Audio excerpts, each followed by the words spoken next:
2014 में मोदी जी की एक बड़ी वेव थी। लोग सीट प्रेडिक्ट कर रहे थे कि जीतेंगे, कितने से जीतेंगे।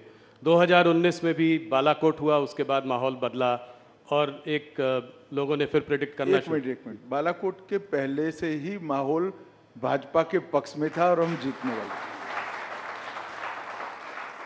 पर इस बार अमित जी, इस बार तो कुछ अलग ही नंबर और आंकड़े आ रहे हैं।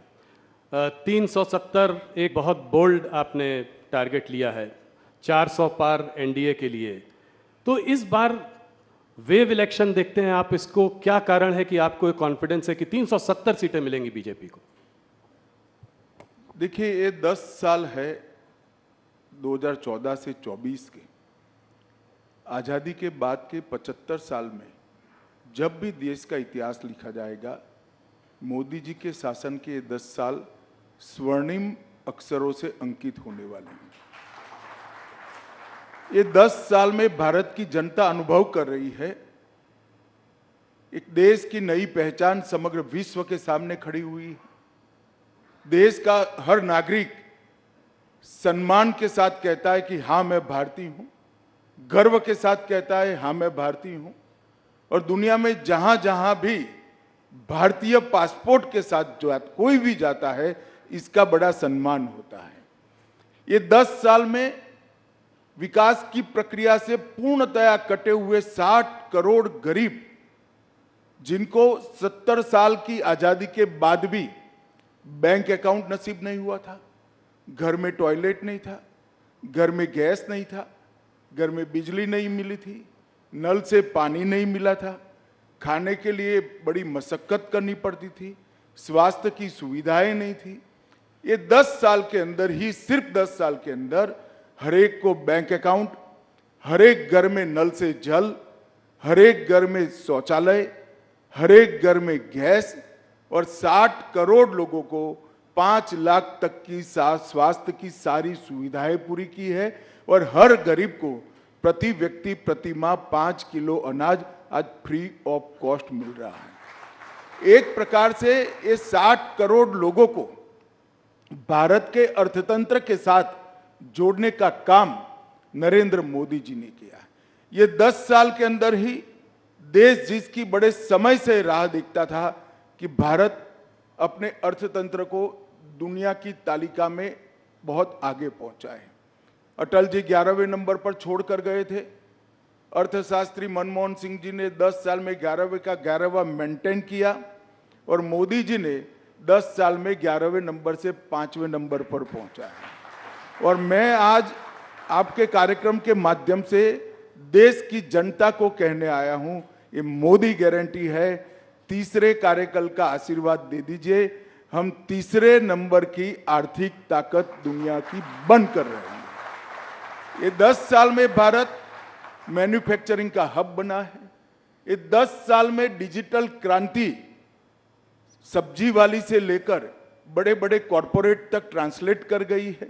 ये 10 साल के अंदर भारत के स्टार्टअप दुनिया भर में धूम मचा रहे हैं।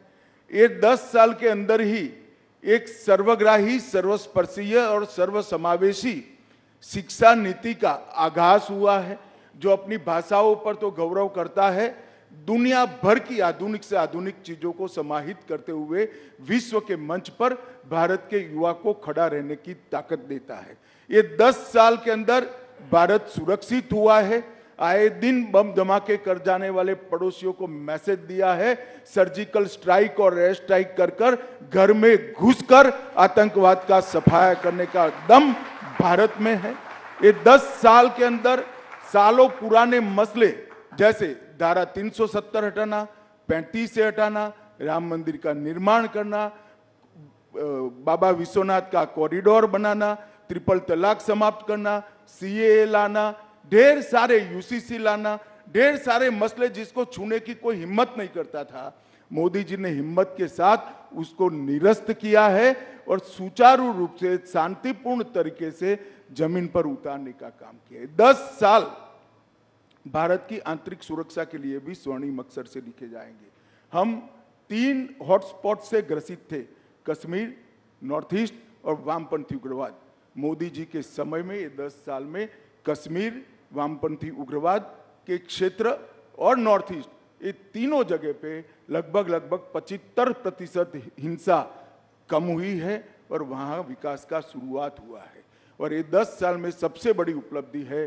पहले देश के विकास के लिए सिर्फ सरकारें लगा करती थी, नरेंद्र मोदी जी ने महान भारत का संकल्प 130 करोड़ लोगों के स्वप्न बनाकर रखा है और मोदी जी के नेतृत्व में 130 करोड़ लोग जब देश आजादी की शताब्दी मनाएगा 15 अगस्त 2047 को, तब महान भारत की रचना के लिए कटिबद्ध है और उनके नेतृत्व में आगे बढ़ा। आप जो कहते हो कि लक्ष्य क्या है, लक्ष्य 400 पार का है।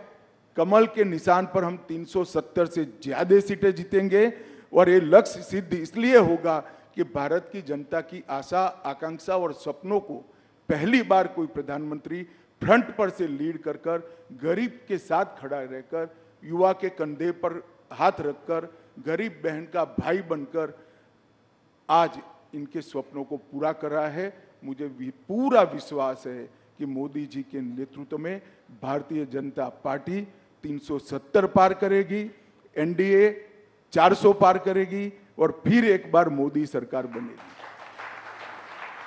धन्यवाद। आपने मेरे एक ही सवाल में 3-4 जवाब दे दिए, तो ये माहौल, अब मैं आपसे एक एक करके सवाल पूछता हूँ। सबसे पहले जो मुद्दा इस चुनाव के पहले जो गर्म हो गया है वो है इलेक्टोरल बॉन्ड्स का मुद्दा। तो इलेक्टोरल बॉन्ड्स के बारे में मैं ये पहले आपसे जानना चाहता हूँ कि आपकी क्या प्रतिक्रिया है। आपको क्या लगता है कि इससे ब्लैक मनी वापस आएगा? जो कॉन्फिडेंशियल नाम थे लोगों के, जिस वजह से लोगों ने इलेक्टोरल बॉन्ड्स खरीदे, वो आज जो है सब सामने आ गए हैं। तो क्या ये उचित है और आप इसके बारे में आगे क्या